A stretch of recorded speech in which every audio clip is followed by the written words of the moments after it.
પાવરનો ઉપયોગ કરો, એમને એમનો અક્કલનું ભાન આપણે અવડાવી દઈશું. ત્યારે સાથીઓ, એક બાજુ આપણા દેશના વડાપ્રધાન મોદીજી દરેક દેશોમાં જાય અને દેશોમાં મોટી મોટી વાત કરે. मैं उस देश से आ रहा हूं जहां सभी लोग एक पेड़ मां के नाम ની વાત કરે છે ને વડાપ્રધાન. એક પેડ રોપીને કરોડો રૂપિયા એના પોસ્ટરો લગાડવામાં આવે છે, અબજો રૂપિયાના પ્રચાર પ્રસાર કરવામાં આવે છે. એક પેડ માં કે નામના નામે આપણને ગુમરાહ કરે છે અને આખા જંગલો એમના ઉદ્યોગપતિ મિત્રોને આપી દે છે. ત્યારે આ સરકારને આપણે ઓળખી લેવી પડશે, જે સંવિધાન આઝાદીના 78 વર્ષ પછી પણ નથી લાગુ કરી શક્યા. ગુજરાતમાં 30 વર્ષથી એમનું શાસન છે. આપણી જનતાને માત્ર ને માત્ર ભય, ભૂખ અને ભ્રમ અને ભ્રષ્ટાચાર આપ્યો છે. આજે નાનામાં નાનો માણસ સામાન્ય કામ લઈને જાય, એના સાથે પણ અન્યાય થાય છે. એની સાથે કોઈ કામ કરવા માટે કમિશનો આપવા પડે છે. ત્યારે મારા સાથીઓ, મારા યુવાનો, લડતો ખૂબ લાંબી ચાલવાની છે. અરવલ્લી બચાવોની લડત પણ ખૂબ મોટી ચાલવાની છે. જંગલો જમીનોને બચાવવા માટેની લડત પણ લાંબી ચાલવાની છે. આપણા બાળકોની શિક્ષાની લડત પણ લાંબી ચાલવાની છે. યુવાનોના રોજગારની લડત પણ લાંબી ચાલવાની છે. ત્યારે મારા સાથીઓ, લડવા માટે અમે તમને આહવાન કરીએ છીએ. આમ આદમી પાર્ટીમાં તમે જોઈ લો, તમામ લોકો, આ ક્રાંતિકારી લોકો, આમ આદમી પાર્ટી એટલે ક્રાંતિમાંથી ઉદ્ભવેલી પાર્ટી. ત્યારે આમ આદમી પાર્ટીમાં તમને અમે આહવાન કરીએ છીએ, આવનારા દિવસોમાં કોઈ પણ મોરચે આ ગુજરાતની ભાજપની સરકાર સામે લડવું હશે તો આમ આદમી પાર્ટીના મંચ પર આવીને અમારી ટીમ સાથે સહકાર આપીને આવનારા દિવસોમાં ભારતીય જનતા પાર્ટીને સત્તામાંથી દૂર કરવું પડશે. સાથીઓ, આજે મેં અહીંયા ઉપસ્થિત મારા વડીલો છે, મારી માતાઓ છે, મારા યુવાનો છે, તમામ લોકોને હું કહેવા માટે આવ્યો છું, આ લોકોને આપણે સામાજિક લડતના નામે પહોંચી નથી વળતા. એ લોકો સત્તામાં બેઠા બેઠા આપણા તમાશાઓ જોઈ છે. આપણે લડેંગે જીતેંગે, જિંદાબાદ મુર્દાબાદ આવેદન નિવેદન આપીએ, એની આ લોકો મજાકો ઉડાવે છે. ત્યારે હવે આપણે બધાએ નક્કી કરી લેવું પડશે કે રાજનીતિથી કોઈ દૂર નથી ભાગવાનું.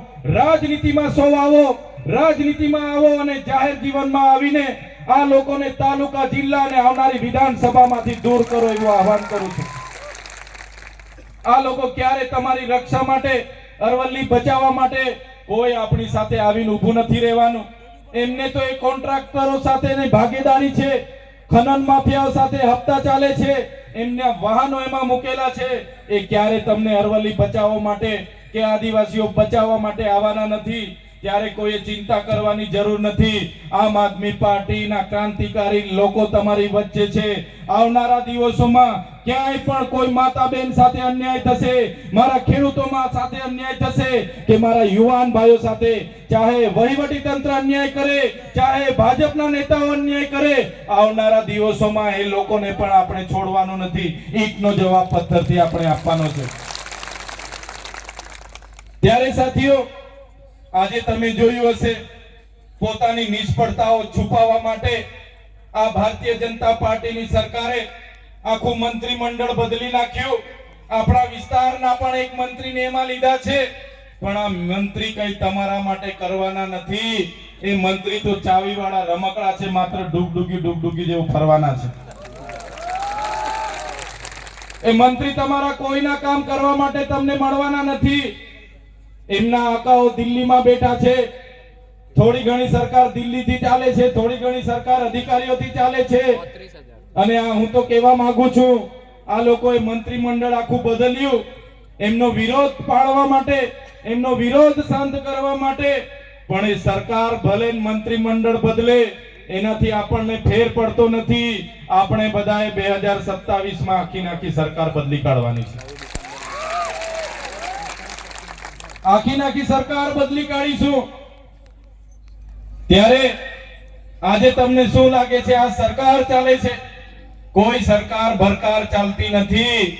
આજે તો દિલ્હીથી બધું ચાલે છે અને સરકારમાં રહેલા મંત્રીઓ એ સર્કસની જેમ ત્યાં પોતાનું પાત્ર નિભાવે છે. કોઈ સરકાર ચાલતી નથી. આપણી સરકાર આપણી ગ્રામ સભાનો પાવર છે. એટલે આવનારા દિવસોમાં રૂઢિગત ગ્રામ સભાઓ ભરવાનું તમારે બધાએ ચાલુ કરી દેવાનું છે. ત્યારે સાથીઓ, અંબાજીના લોકો માટે અમે બોલીએ. ગયા વર્ષે પોસીના માટે ત્યાંના લોકોની જમીનો છીનવાઈ ગઈ, ઘરો તોડી નાખ્યા, એના માટે લડ્યા. ગુજરાતમાં નર્મદાના કેવડિયા માટે લડવાનું હોય, નર્મદાના વિસ્થાપિતો માટે લડવાનું હોય. મનરેગા યોજનાના ભ્રષ્ટાચારો ઉજાગર કર્યા, નલ સે જલ યોજનાના ભ્રષ્ટાચારો આપણે ઉજાગર કર્યા. આપણા યુવાનોને શિષ્યવૃત્તિ નહોતી મળતી, સરકાર સામે લડીને ફ્રીશીપ કાર્ડ ચાલુ કરાવ્યા, સરકાર સામે લડીને પોસ્ટ મેટ્રિક શિષ્યવૃત્તિ ચાલુ કરાવી, એમના તાઇફાઓને ઉજાગર કર્યા. ત્યારે આ સરકારને ગમતું નથી. તમે જોયું હશે, હમણાં એક સામાન્ય ન્યાય જેવા કેસમાં મને એરેસ્ટ કરી લેવામાં આવ્યો. મને બળજબરીપૂર્વક મીટિંગમાં બોલાવ્યો. મીટિંગમાં બોલાવીને મારી સાથે માથાકૂટ કરી. ભાજપના લોકોએ માથાકૂટ કરીને પોલીસ બોલાવીને તાત્કાલિક તમારા ધારાસભ્યને, તમારા દીકરાને પકડી લેવામાં આવ્યો. મને કોઈ પણ મામલતદાર ડેડિયાપાડાની કોર્ટમાં રજૂ કરવામાં ન આવ્યો. મને ડાયરેક્ટ રાજપીપળાની જેલમાં નહીં, સેશન કોર્ટમાં રજૂ કરવામાં આવ્યો. અને સેશન કોર્ટમાં તમે કદાચ જોયું હશે, મારા વકીલો કોર્ટમાં આવવા માટે આજીજી કરે કે ભાઈ અમને જવા દો, અમારી ચૈતરભાઈના વકીલ છે, અમને કેસ લડવા દો. એક પણ વકીલની કોર્ટમાં નહીં આવવા દે પોલીસ. એ ભાજપના નેતાઓના ઈશારે એ પોલીસે નર્મદાની જેલમાં રાખવાની જગ્યાએ વડોદરાની સેન્ટ્રલ જેલમાં મને નાખી દીધો. તમે બધા જાણો છો, આ લોકોએ જેલમાં પણ અમને વેદનાઓ આપી, અમને ડરાવ્યા, અમને ધમકાવ્યા. અમને કહેવામાં આવ્યું કે તમારે સરકાર સામે નથી બોલવાનું, તમારે આદિવાસીઓના અધિકારોની વાત નથી કરવાની, તમારે વિદ્યાર્થીઓની સ્કોલરશિપની વાત નથી કરવાની, તમારે ખેડૂતોને ટેકાના ભાવની વાત નથી કરવાની, તમારે કર્મચારીઓની રજૂઆત નહીં કરવાની, તમારે આઉટસોર્સિંગના અધિકારીઓ માટે નહીં બોલવાનું. તો તમે અમને જેલમાંથી તમને આજે છોડી દઈએ. ત્યારે સરકારને અમે જેલમાંથી પણ કીધું હતું, જ્યાં સુધી થાળીમાં ચણા રહે છે ત્યાં સુધી ચૈતર વસાવાના જેલમાં આવવા દેવાનું થશે. જ્યાં સુધી જેલની થાળીમાં ચણા રહેશે ત્યાં સુધી ચૈતર વસાવાનું આ જેલમાં આવવા જવાનું બનતું રહેશે. અને તમારે જેટલી જેલો કરવાની હશે કરી લો. આ ચૈતરભાઈ તમારી જેલોથી ડરવાવાળા નથી. તમે જોયું હશે, એક અઠવાડિયું, એક મહિનો નહીં, તારીખ પર તારીખ, તારીખ પર તારીખ, તારીખ પર તારીખ, એમ કરતા કરતા 80 દિવસ. આ લોકોની ઈચ્છા હતી કે આને 2-3 વર્ષ રાખીશું, પણ મારા વડીલોના આશીર્વાદ હતા, મારી માતાઓ મારી ચિંતા કરતી, મારા વડીલો મારા માટે માનતા રાખતા, અને હું 80 દિવસમાં છૂટીને તમારી વચ્ચે આવી ગયો છું. તમારા બધાના પ્રાર્થનાથી, તમારી દુઆઓથી, તમારી ચિંતાઓથી મને જામીન મળી ગયા અને હું જેલની બહાર આવ્યો. મારા નિરંજનભાઈ વસાવા, મારા બિપિનભાઈ ગામિતી, મારા જયદીપસિંહ બાપુ બધા મને લેવા આવ્યા. એમણે કીધું, ચૈતરભાઈ જામીન તો અમે કરાવી દીધા છે, પણ આ નાલાયક સરકારે તમારા વિસ્તારમાં તમને પ્રવેશ બંધી ફરમાવી છે.